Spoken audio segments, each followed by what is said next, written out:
In the lost forests of the Pleistocene, the earth itself held the secrets of the giants who walked upon it through the mists of a forgotten time.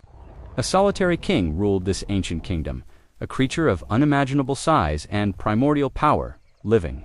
In the shadow of this giant was a new kind of being, a resourceful tribe of early hominins, just beginning their story. The old hunter understood the signs of the great ape's passage, not as a threat, but as the rhythm of the world they shared.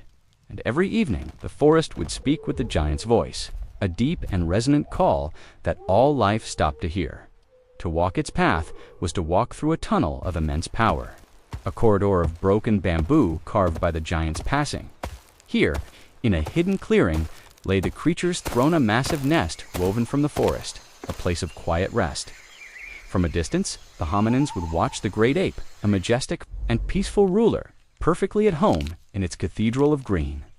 Sometimes, the giant would look back, and in its ancient gaze, there was not aggression, but a calm and silent acknowledgement. But this shared world was perilous, and a sudden storm could leave even the most resourceful hominin dangerously alone.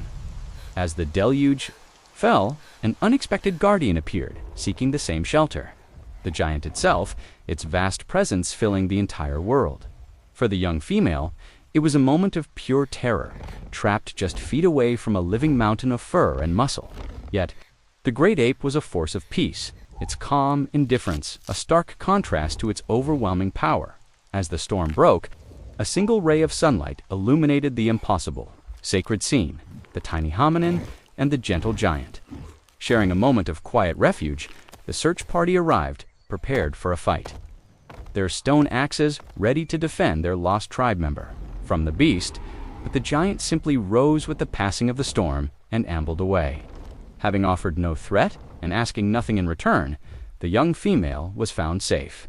Her fear now mingled with a profound and life-changing sense of awe, and in that moment, the old hunter knew their survival depended not on fighting this creature, but on truly understanding their place within its world. And so the hominins learned to live alongside the giant, adapting their lives to the rules of the forest king. They would forage on the same land, a silent agreement keeping them separated by a respectful, unspoken distance. The hominins learned to listen to the forest's own warning system, the sudden silence of birds that signaled the giant's approach. They discovered that following in the giant's wake offered an unexpected bounty, a trail of disturbed earth rich with food.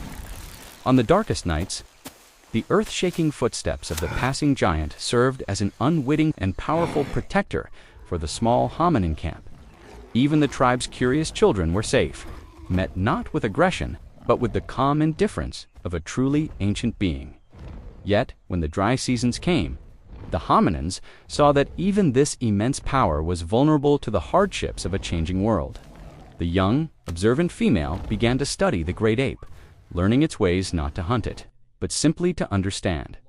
And so a fragile, unspoken balance was struck, the small spark of the hominin fire burning steadily in the great, protective shadow of the giant. But that balance was shattered when a new, vicious predator entered their forest. A giant hyena whose hunger knew no bounds. The pack brought death to the hominin tribe, a savage and brutal attack that proved no one was safe. Their brazen cruelty was so great, they even dared to harass the mighty Gigantopithecus, a challenge to the forest's true ruler. This grave insult awoke a terrifying fury, and the giant unleashed a primal power the hominins had never seen before. A true king defending his throne. Incredible rage, but the arrival of a common, deadly enemy to all. A daring plan was forged. As the hominins prepared their own weapons fire and sharpened bamboo for a different kind of hunt, with great courage, they lured the entire ravenous pack into a narrow ravine, a carefully chosen killing ground. The hyenas, blinded by their greed, walked directly into the hominins' trap, their only exit now blocked by a wall of fire.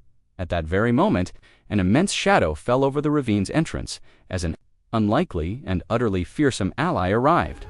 The hyena pack was now caught between two forces, the hominins' clever fire from above, and the giant's raw fury from below. Amidst the chaos, the eyes of the old hunter and the great ape met across the ravine. A fleeting, impossible moment of recognition and shared purpose.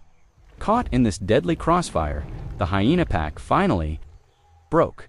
Their terrifying reign brought to a bloody end. The great ape stood victorious.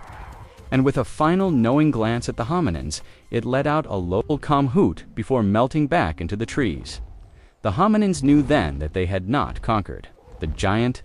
They had survived alongside it, their fates briefly and strangely intertwined as a gesture of respect. A small offering of sweet fruit was left for the giant, a gift from one survivor to another. The offering was accepted, and a single, perfect bamboo shoot was left in its place, a silent, deliberate message of understanding. But as the seasons turned to centuries, the ancient forest changed, and the last king grew old, a final poignant silhouette against a dying sun.